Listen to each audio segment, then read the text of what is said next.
So you've been thinking about getting into immersion mining, liquid cooling your Bitcoin or other crypto mining rigs. And in particular, maybe you'd be interested in the Foghashing C2. We've talked about many different makes and models, additional models from Foghashing and other immersion mining infrastructure manufacturers. I'm Vosk, you're in the VoskCoin YouTube channel. This is the VoskCoin Immersion Mining Shed. I treat the mining farm like my fun fantasy factory. I build it out, and I also try to deploy as much different types of mining rigs, mining hardware that I can, just to have fun tinkering, testing things, and learning. And with immersion mining in particular, it was the most immersive. I didn't write a script, okay? That was off the cuff.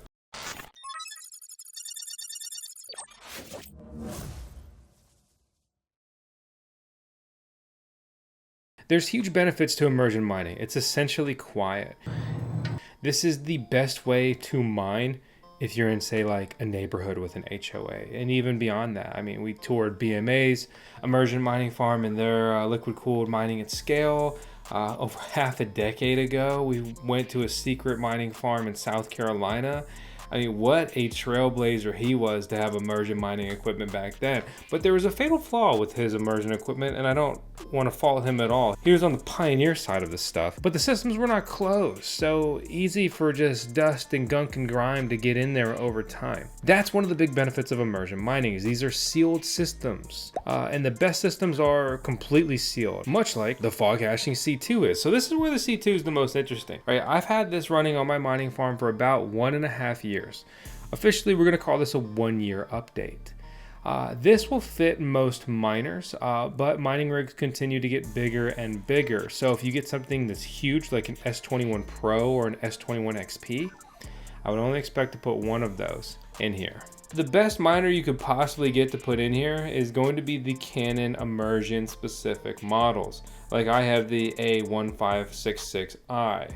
It's literally made for immersion mining. You drop it in, you plug in a power cable, an Ethernet cable, and you're in a passive income. But you can always retrofit many miners to immerse. So I mean, for example, I'm running Antminer S19s in immersion still, Antminer K7s, KA3s, L7s, T21. I've run S21s and they blew up. I ran an S21 Pro that also imploded. And let's talk about that, because I want to put this early in the video to make sure you hear this. There are many miner models out now that I wouldn't recommend for immersion mining. Let's look at it this way. If it's not an immersion specific model and it consumes over 3,400, definitely like 3,500 watts of electricity, I wouldn't dunk it. I really wouldn't. Have you ever thought about going to Mining Disrupt? Biggest Bitcoin mining expo and conference, but you didn't want to go to Florida? Well, congrats. Now you have a different option. Dallas, Texas, November 11th, 13th. Code VoskCoin to save 20%. I think Bitcoin mining is the best form of mining. It's the original form of mining. I'm not trying to shill hardware, right? But I'm basically fixated on the Canon immersion specific models if you have single phase electricity. If you don't, it opens up many other options like S21 XP immersion specific models, but you need 3-phase electricity for those. So basically any previous generation gear and those immersion ready models, but current stuff, I'd be very cautious about doing. You may be in for a rough time there. So let's go back to the beginning, the install. Installing the Foghashing C2 was fun. It was easy. It's the simplest immersion mining system you can do. It's small. I mean, it's fucking adorable. And so you put it on some kind of stands, right? We had a 4x4, cut it in half, drilled lag bolts into the feet, dry coolers mounted. Hole saw, cut it in the wall, right? And watch our install and review video if you really want like the step-by-step.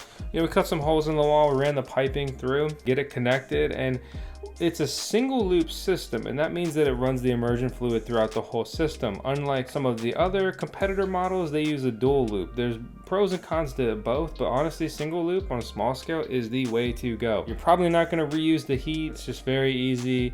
It's very quick. It's just really good experience. We set the dry cooler, we have the holes, we ran the hoses through the wall, and we attached them. Don't forget your rubber grommet. We pour the immersion fluid in, and then we prep the miners, right? And depending on what your mining rig is, you essentially take the fans off, put fan spoofers on it. Be very careful with like off-brand ass miners like AlphaPax. I immersed AlphaPax mining rigs. and they did not work. And the company has no interest in me immersing stuff. I asked them questions. I asked help directly, because we're content creators. To be honest, it's easy generally, for me to get into contact with the manufacturers of these companies if I really wanted to. And I did, and they offered no advice, support, input. Instead of thinking, oh, it's cool, you're testing our stuff in immersion, it's like, hey, we don't endorse immersion. Okay, all right, well, me.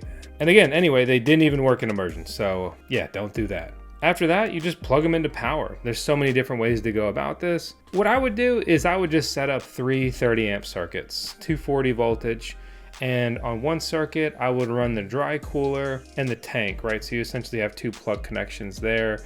On the second circuit, I would run a mining rig, and on a third circuit, I would run that third mining rig. You could do this numerous ways. That's how I would personally do it. You're also going to need to get Ethernet to these, so you'll have plenty of power and space and room to, say, run an Ethernet switch, and then you can expand your Ethernet ports right there on site and get that plugged in. You can utilize smart PDUs if you want to be able to, say, remotely power cycle these, different than rebooting these just from the miner's software. Altair, we use his mining PDUs throughout the farm. I use the simple or basic or dumb PDUs generally, but he also recently worked with a PDU or power distribution unit manufacturer to make a smart PDU. And so this smart PDU, you can see it here, you just plug an Ethernet cable into it, and then you can access that remotely, and you can power cycle the outlets on it. So if the miner's down, frozen, not responding, it would be the same as unplugging it and then plugging it back in. You would be maybe shocked how many times this fixes a problem. I have never broken any of my miners in my Foghashing C2. I've run numerous models through the dead heat of Virginia summer, very hot here, 100-degree days. I previously didn't have any airflow in the immersion shed. It was like kill you hot in there. Now I run fans in there that keep it significantly cooler. That's great. Keeping the ambient temperature down helps everything not heat soak as much. The hotter things get, the less efficient they get, the more electricity they burn, and the less profit from this passive income mining business endeavor I earn. So getting some airflow in wherever you have this if needed, it's potentially very helpful. But again, not needed. Didn't do it for way too long in there. You may notice I have an immersion mining shed, so why do I even have the C2? I originally got the C2 because I wanted to have essentially a little test immersion bench, right? You don't want to mess with these bigger units that have all this combined fluid. Generally, if you take a miner out of an immersion tank, the fluid will drop maybe too low and it won't be working and cycling through the system properly. And you take one miner out and now 6 miners go down, for example, with the Foghashing C6 or some of the other miner manufacturer kits there. Although we have an affiliate link with Foghashing, and I did get some of their equipment into review for free, I later on bought a Foghashing C6 to further expand my immersion mining shed. The Foghashing equipment are my favorite immersion systems, specifically only the C2 and the C6. They upgraded the B6D, their previous 6 miner unit, and moved away from that design. I thought that design was really cool and in some ways superior, but then I had 3 miners kill themselves in that tub. It just gets too hot. It's really that simple. It gets too hot, the miners get too hot, and they start destroying themselves. And I don't just mean a control board or even a power supply. I'm talking the expensive part, the hash boards, many chip failures on many different boards in there. Comparatively with the C6 and the C2, no failures other than the S21 and S21 Pro, which again, they just do not work properly in immersion. And that's the short of it. You can essentially expect to spend about $1,000 per machine to deploy it in immersion. You compare that to, say, just putting 2 mining rigs in your garage and cutting 2 holes, right? An intake and an outtake, and running a $100-$200 AC Infinity fan off of Amazon to even speed up the airflow.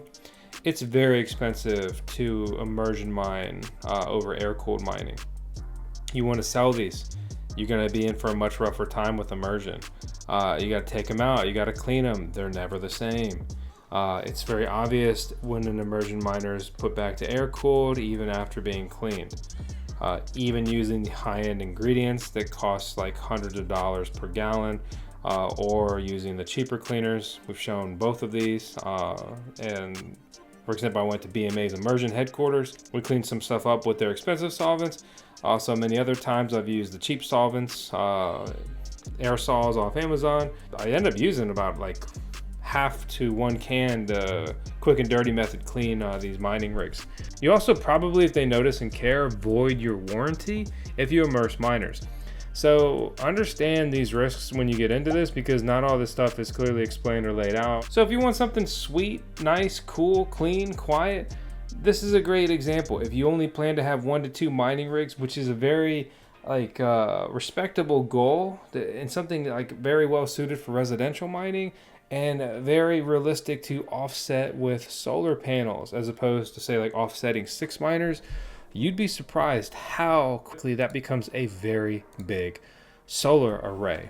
I've said this many times before, but like in our old house, we lived in a neighborhood with an HOA, and I wish that I would have deployed immersion mining there. I would have been able to deploy a lot more gear, and I would have just slapped a Mitsubishi or Daikin sticker over the Foghashing label on the dry cooler, and nobody would have been the wiser that I didn't just have a little AC unit on the side of my house, as opposed to mining Bitcoin or other cryptocurrencies. To reiterate, the C2 is not only quiet, it is so quiet. This little dry cooler is little, it's cute, it's adorable, it's small, it's so whisper freaking quiet even when it's running at full bore. It's a good design, it's an impressive design. You basically can't hear this.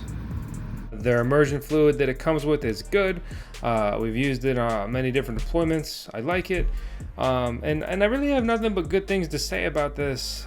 Just make sure you know what you're putting in it. You know that it's going to work out. You're paying a premium for this knowingly, and that it's the right decision for you for whatever reason. Also, if you've ever wanted something to show people, it blows people's minds when I show them immersion mining. They are like, oh my gosh. And then I walk over to our in one of our mining containers, and I show them what air-cooled mining looks like and sounds like, and I'm like, yeah, it takes 2 in this scenario, or in some of the other tanks 6, and they're in there, they're doing the same thing, and you don't even hear them. We just have a conversation like this. I mean, it's crazy, just nice, quiet. Do not mistake that. A lot of people are shocked how loud these are. So that's my updated long-term review on the Foghashing C2. I've run it essentially every day over the last 1 year, really about 1.5 years. It's been flawless, no issues. It's good to go. It runs. Miners have been great in it, as long as that miner is generally well suited for immersion mining. I'm Vosk. You're on the VoskCoin YouTube channel. This is Tails, our our Chief Liquid Officer. I talk in liquidity. Okay, if you show up and you got the host, Tails is striking. Hope you're having a good one. Good luck. Goodbye. Any comments? Let me know down below in the comments section.